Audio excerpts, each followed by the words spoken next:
Vamos abrir nossa Bíblia. Hoje vamos estudar mais uma parábola. Você não sabe ainda, qual é a parábola que vamos estudar?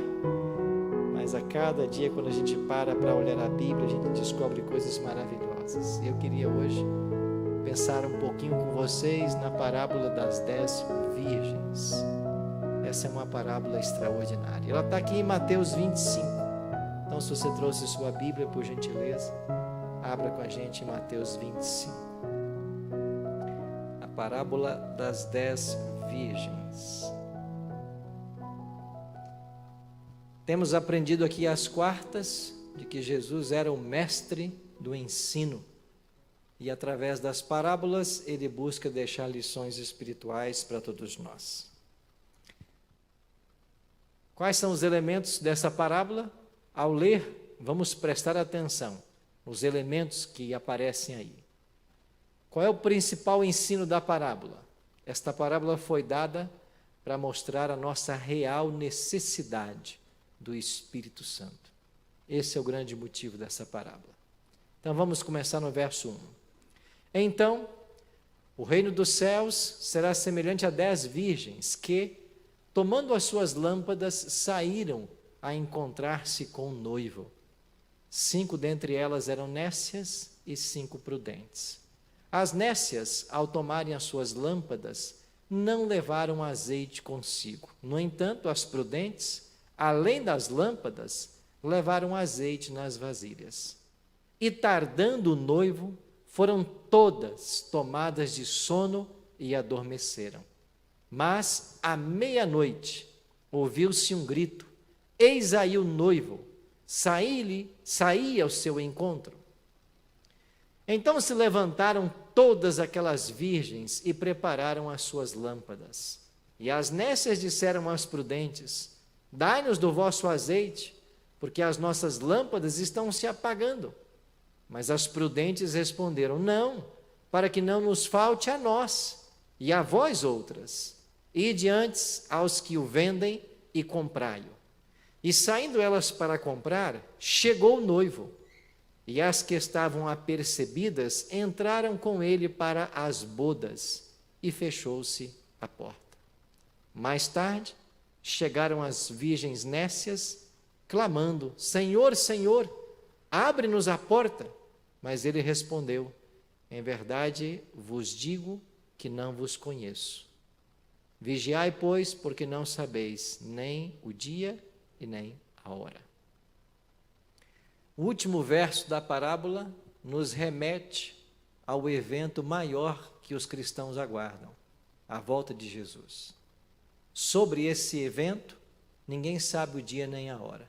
Jesus declarou em outro local no Evangelho, a respeito daquele dia e hora, ninguém sabe, nem o Filho, senão somente o Pai. E mais uma vez na parábola, a atenção é chamada para o dia e a hora. Aqui uma alusão clara ao regresso de Cristo a essa terra. A parábola então gira em torno do segundo advento. E os capítulos 24 e 25 de Mateus, eles constituem um discurso profético, aonde Jesus adverte os seus ouvintes do seu regresso à terra e do estabelecimento do seu reino. Então o tema é a volta de Jesus. E a parábola fala a respeito da necessidade da vigilância. Interessante que na parábola Cristo é o próprio noivo.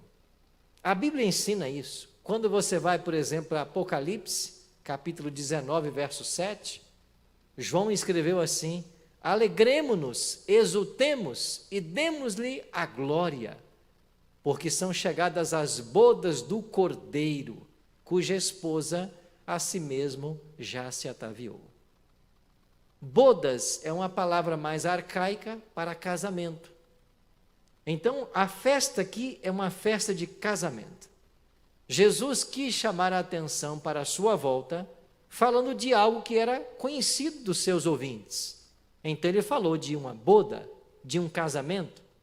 E todo mundo sabia como era o casamento nos dias de Cristo.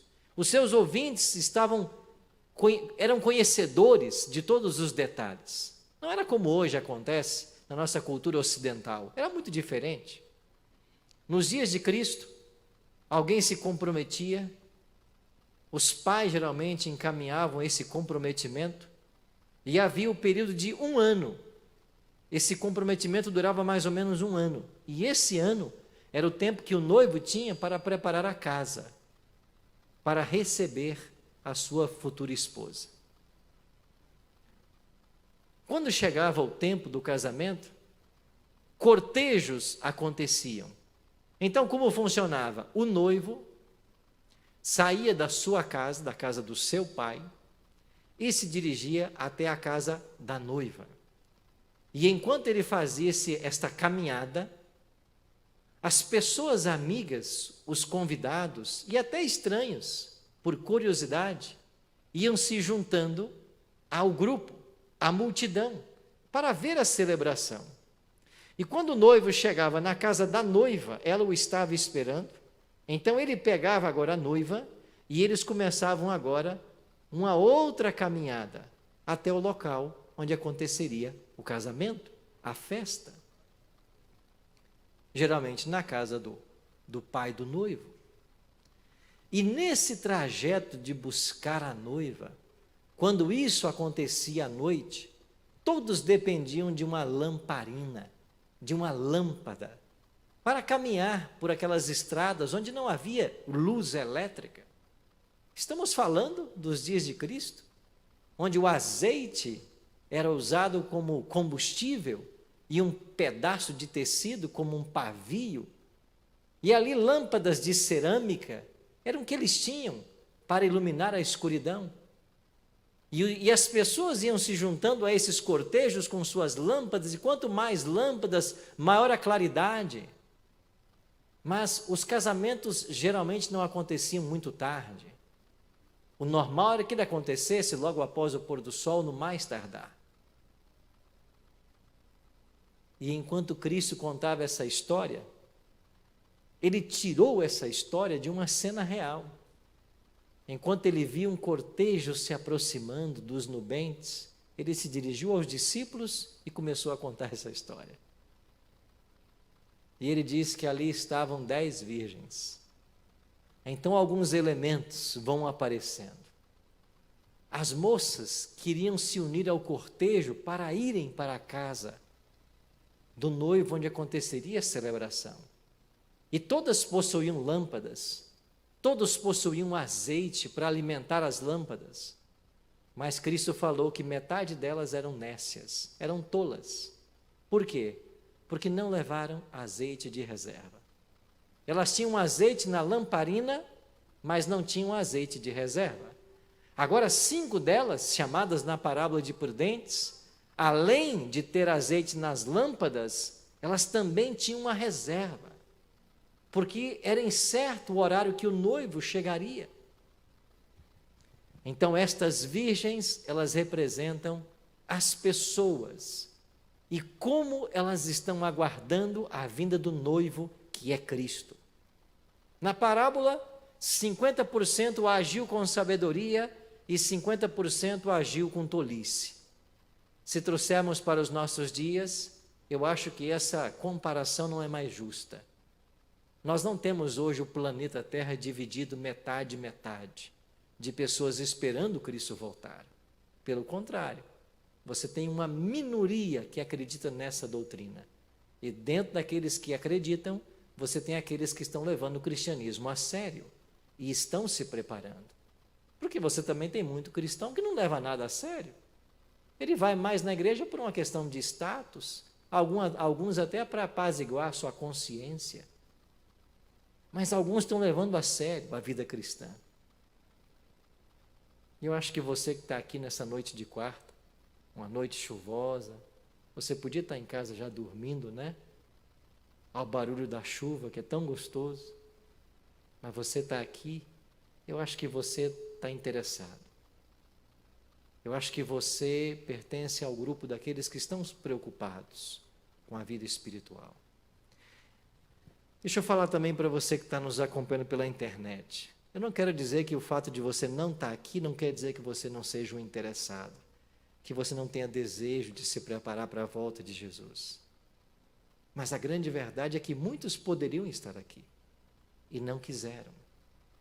Eu posso estar falando com pessoas agora que não estão nem em São Paulo, estão fora do estado, fora até do Brasil, e eu entendo perfeitamente a sua realidade. Mas quantas vezes nós estamos tão próximos da igreja e por um motivo ou outro a gente faz qualquer plano, mas a gente não vai à igreja. Nós temos que levar a sério essa questão, porque cada oportunidade, cada culto que a gente vai, cada hino que a gente canta, cada sermão que é pregado, são oportunidades que nós estamos recebendo. É o céu falando o tempo inteiro com o nosso coração, nos levando ao preparo, nos levando. E sabe que tem muitos cristãos que o único momento que eles têm contato com a palavra de Deus é durante o culto. Porque quando sai da igreja, a Bíblia não é aberta. Então, esses momentos são preciosos. É claro que eles não substituem a devoção diária, em casa, particular, mas eles são preciosos. Então, 5 eram prudentes. Então, estamos falando aqui dos membros de uma comunidade que aguardam a volta de Jesus. E o azeite nas lâmpadas? O que é que alimenta essa lâmpada? O azeite simboliza o quê? Na Bíblia, o azeite é um dos símbolos para o Espírito Santo. A palavra de Deus, em Atos 4:31, fala a respeito do momento em que os discípulos receberam o Espírito Santo e depois como o Espírito começou a atuar na vida dos apóstolos, após o dia de Pentecostes. E no capítulo 4, diz que tendo eles orado, tremeu o lugar onde estavam reunidos e todos ficaram cheios do Espírito Santo e com intrepidez anunciavam a palavra de Deus. Atos 4:31 menciona pessoas cheias do Espírito Santo. E se você for para a carta de Paulo aos Efésios, capítulo 5, verso 18, ele diz, num verso curto, não vos embriagueis com vinho, no qual há dissolução, mas enchei-vos do Espírito. A Bíblia fala de pessoas cheias do Espírito e a Bíblia nos convida a sermos cheios do Espírito. Na realidade, o Espírito Santo é a maior bênção que o céu tem para outorgar à humanidade. E aqueles que acreditam no ministério profético de Ellen G. White, como nós adventistas acreditamos, ela disse em uma de suas cartas de que quando nós suplicamos o Espírito Santo e o recebemos, ele traz após si todas as outras bênçãos do céu. Então, quando se pede, se recebe o Espírito, ele traz após si todas as outras bênçãos. Ou seja, nós precisamos é dele. E ela faz algumas perguntas retóricas. Por que não falamos mais sobre ele? Por que não cantamos mais sobre ele? Por que não oramos mais sobre ele? Por que não pregamos mais sobre ele? Ela faz essas perguntas. Em realidade, hoje existe um movimento que estão nos opostos, né? É a teoria do pêndulo. Já ouviu falar da teoria do pêndulo? Pensa num pêndulo de um relógio. Ou ele está num extremo, ou ele está em outro. O diabo adora os extremos. E de um lado do extremo está o quê? São as pessoas que declaram de que não existe o Espírito Santo. Não existe um ser Espírito Santo. O que existe é a força ativa de Deus. Isso é o Espírito. Não existe uma personalidade. O Espírito Santo não é Deus. Ele só é o poder de Deus. Esse é um extremo do pêndulo. As pessoas que não acreditam na personalidade nem na divindade do Espírito Santo. Isso é uma ideia diabólica, porque eu dou para você dezenas de textos na Bíblia que falam da personalidade do Espírito Santo. E como uma entidade, como um ser, ele se entristece, ele chora, ele apela, ele se alegra, ele dirige a igreja, ele proíbe, ele transporta as pessoas. É um ser. E do outro lado do pêndulo estão aqueles que acreditam no Espírito Santo, mas querem fazer o uso do Espírito Santo. Nas igrejas, ficam falando em dons do Espírito e querem dizer que o dom de uma língua que ninguém entende é a língua do Espírito. Uma cura que é falsificada é do Espírito. A expulsão de demônios que é encenada é do Espírito. É o outro extremo. Dizem crer no Espírito Santo, dizem que Ele é Deus, mas tudo que ensinam não tem fundamento na Bíblia. E ficam navegando por essas heresias. Eu não tenho tempo hoje, nem é o tema de falar aqui, mas, pastor, não existem dons dados pelo Espírito? Existe. Mas quando você vai para a Bíblia e estuda de forma séria, você descobre, por exemplo, que o dom de falar línguas não é você ficar numa igreja, harabarachura, shurabarahara. Não é isso. A Bíblia não ensina isso. Na Bíblia não tem a expressão língua estranha. O que existe na Bíblia é outra língua. E lá em Atos 2, onde acontece o derramamento do Espírito, está claro, tem que ser uma língua materna. O que é materna? É de um povo. Então, o que é o dom de línguas na Bíblia? É a capacidade sobrenatural que Deus dá ao crente de falar uma língua com a qual ele nunca teve contato, que ele nunca estudou. Mas é uma língua materna. Tem que ser o russo, tem que ser o japonês, tem que ser o alemão, tem que ser o húngaro, tem que ser uma língua. E não essa balbúrdia que acontece dentro de muitas igrejas hoje, onde ninguém sabe o que está acontecendo, onde ninguém entende nada. Aí fala que isso é o mover do Espírito. E daqui a pouco começa ali uma sessão de exorcismo, e alguém se movimenta e cai 3 para cá, 4 para lá, e as pessoas são jogadas ao chão e chamam isso de mover do Espírito. Mover do Espírito? Isso é mover de Satanás. Sabe por quê? Porque é o diabo quem joga no chão. O Espírito nunca joga no chão. O Espírito só ergue. Olha para esse livro.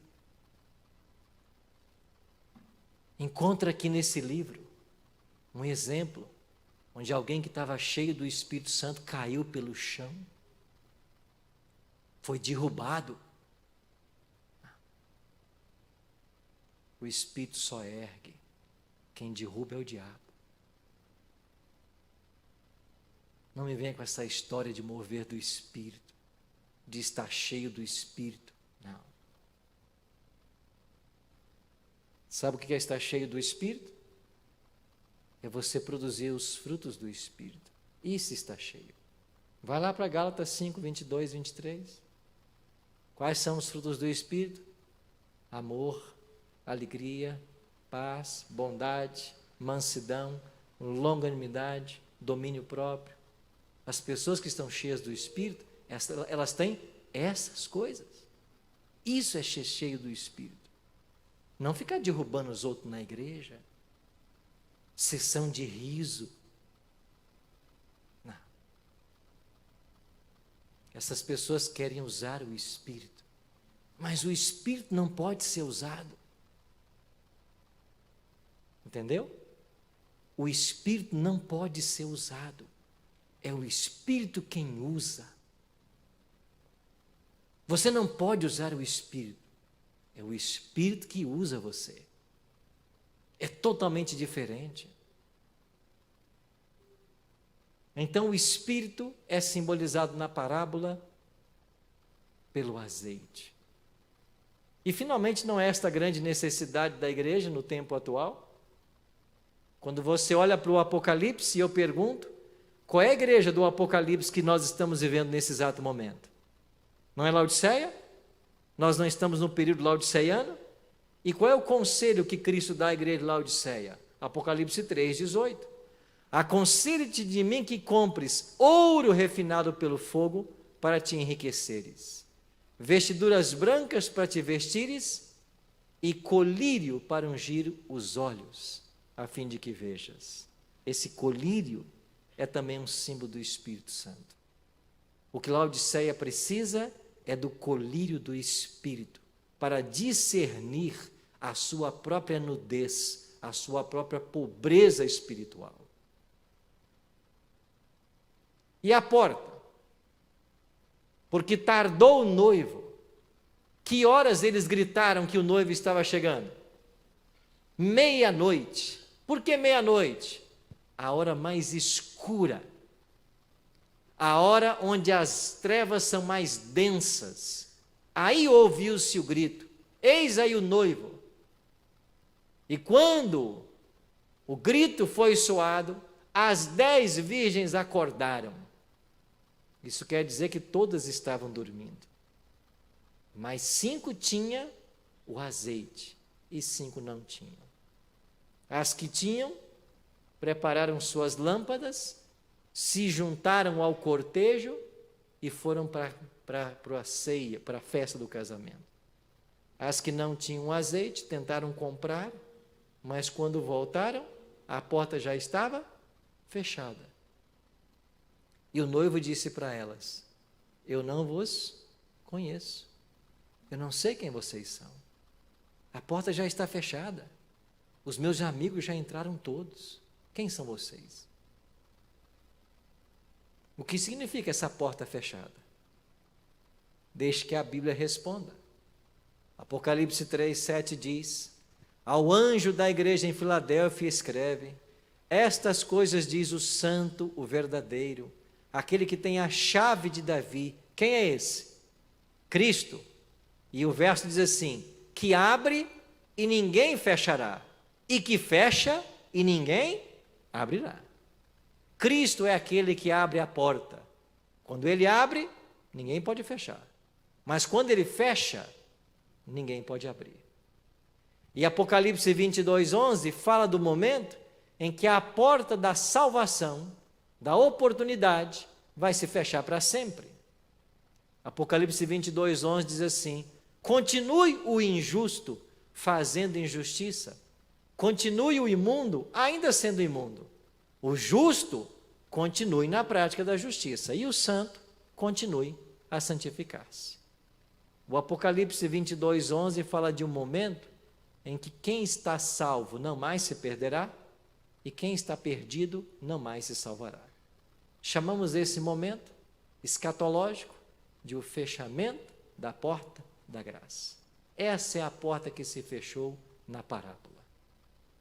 Hoje o evangelho está sendo pregado por todos os 4 cantos do planeta.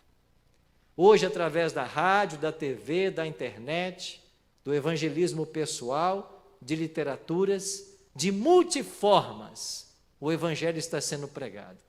As pessoas estão ouvindo de que existe um Deus que morreu para nos salvar, existe um céu para ser alcançado, existe um Cristo que vai voltar, e todas que estão ouvindo estão tendo a oportunidade de aceitar a esse Cristo, de tomar uma decisão ao lado dele, de seguir fiel ao lado dele, ou de rejeitá-lo. O mundo está sendo evangelizado.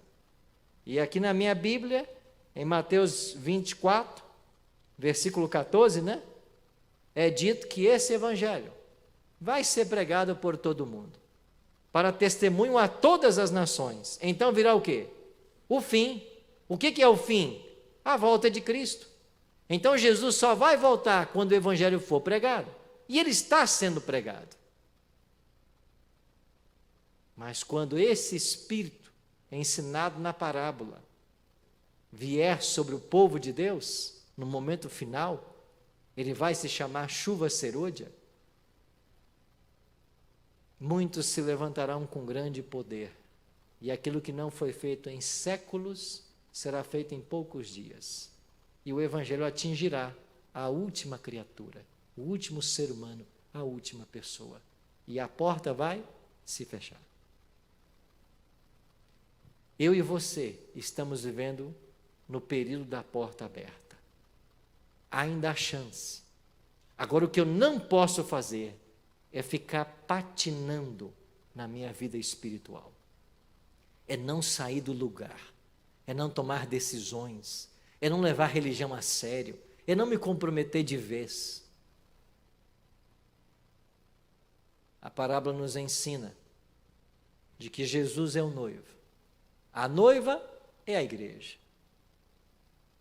Ele vem buscar a noiva. Mas, de acordo com o ensino de Cristo, Nem todas as virgens estavam prontas. Nem todas tinham azeite. 5 tinham. Então a pergunta que eu faço para você hoje é: quem é você na parábola? Qual é o grupo que você pertence? Você tem azeite na lamparina? Você está buscando por esse Espírito todos os dias? Você está se comprometendo de fato com a igreja, com Cristo, com o que essa palavra ensina? Está comprometido?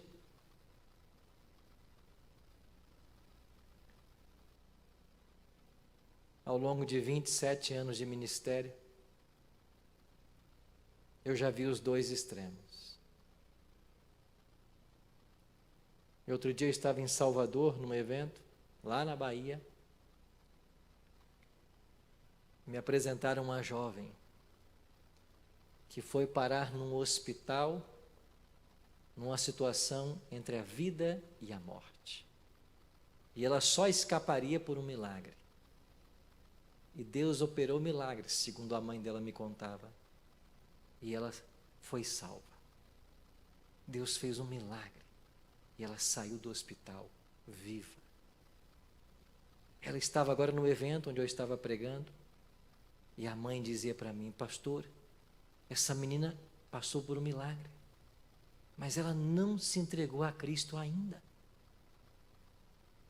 E eu me aproximei dela, ouvia dos lábios dela a história, o milagre.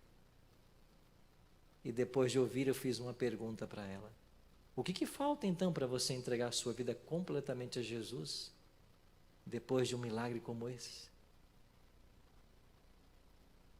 E você não vai acreditar. Mas era o apego a joias que impedia essa garota de entregar a sua vida a Jesus. Ela dizia: pastor, eu não consigo viver sem estas joias.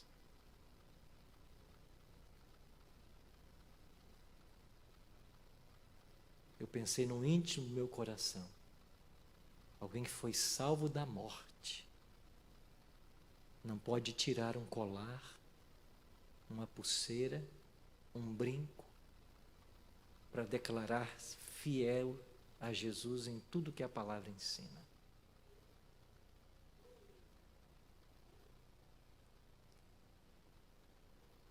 Não quero aqui ensinar salvação pelas obras.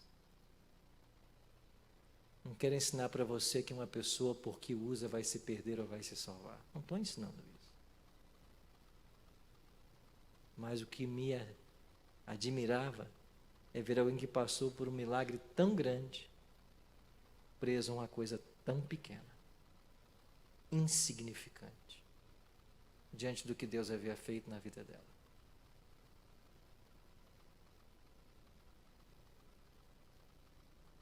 Você tem um outro extremo. Pessoas que na vida passam por muitas lutas, por muitas dificuldades. Eu conheci um há 15 dias. Ele dizia para mim com lágrimas nos olhos: pastor, a minha vida é cantar na noite. É o que eu sei fazer. A minha vida é esta. É assim que eu alimento a minha família. Eu canto na noite. Mas eu comecei a assistir a Novo Tempo, ao Bíblia Fácil. E eu fui abraçado de tal forma por Cristo, que a partir de agora, eu não posso mais ser a mesma pessoa. Eu não sei como será minha vida daqui para frente. Mas eu sei quem é meu Salvador agora. Alguém que está deixando tudo para dizer assim: eu vou seguir é Jesus. O que você precisa deixar para seguir a Jesus? O que você precisa abandonar hoje para estar do lado dessas 5 virgens prudentes da parábola? Eu sei.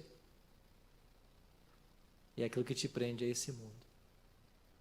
É isso que você tem que deixar. Jesus, numa única frase, pregou um dos maiores sermões que alguém podia pregar. Ele disse assim: lembrai-vos da mulher de Ló.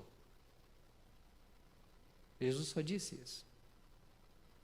E por que ele trouxe isso à mente das pessoas? Porque a mulher de Ló, quando estava fugindo de Sodoma e Gomorra, junto com a sua família, o esposo, as filhas, com o auxílio de anjos que vieram para arrastá-los da cidade, quando ela já estava na campina, quase entrando na cidade de refúgio, o que ela fez? Ela olhou para trás. Mas, pastor, só essa olhada e ela transformou-se numa estátua de sal? Por que Deus fez isso? Não foi um gesto apenas de olhar. Ela olhou para onde estava o seu coração. Ela olhou com tristeza por tudo o que estava deixando em Sodoma e Gomorra. O corpo estava a caminho da salvação, mas o coração estava agarrado em Sodoma. Foi por isso que ela olhou. Foi por isso que ela se perdeu eternamente. Então, sabe o que nós precisamos abandonar? É isso que você sabe, que prende você a esse mundo, que impede você de ser um cristão autêntico, que impede você de assumir um compromisso fiel com Jesus, que impede você de avançar na vida espiritual. É isso que a gente tem que deixar. E certamente a mesma graça que foi estendida a todos no passado é estendida também a nós nessa noite. Por isso a minha oração é que Cristo nos ajude com todas as nossas fraquezas e defeitos, com toda a nossa fragilidade, a nós estarmos do lado das virgens prudentes e termos em nossas lâmpadas o azeite, que é o que nós precisamos para estar prontos quando Jesus voltar. Vamos orar? Pai querido, muito obrigado porque Tua palavra nessa noite nos faz uma séria advertência. Nosso coração não pode estar preso nesse mundo. Nós não podemos ter o apego às coisas desse mundo. Mas os nossos olhos devem estar fitos nos céus, de onde muito em breve Cristo virá, para buscar todos aqueles que possuem azeite em suas lâmpadas. Nós queremos, Pai, ter o Teu Espírito em nossa vida. Nós queremos ser cheios do Teu Espírito. Nós queremos produzir em nossa vida os frutos do Espírito. Nós queremos ter uma vida submetida à Tua vontade. Nós queremos ser guiados pelo Teu Espírito. E finalmente nós queremos ser por Ele transformados. Enquanto a Tua palavra é lida nessa noite, aqueles que estão aqui na igreja, os que nos assistem pela internet, sabem exatamente o que os prende ainda a esse mundo. Eles estão sabendo exatamente o que precisam deixar para Te seguir em espírito e em verdade. Por isso a nossa oração é que o Senhor nos ajude em nossa fraqueza. É que do alto dos céus, do Teu santuário, o Senhor envie o Teu Espírito e nos fortaleça para todas as mudanças, para todas as decisões que nós precisamos tomar para Te servir em espírito e em verdade. Fica conosco, Pai, porque já é tarde. Daqui a pouco ouviremos o grito: eis aí o noivo, e nós queremos estar prontos para Te receber. É a nossa oração. Em nome de Jesus. Amém.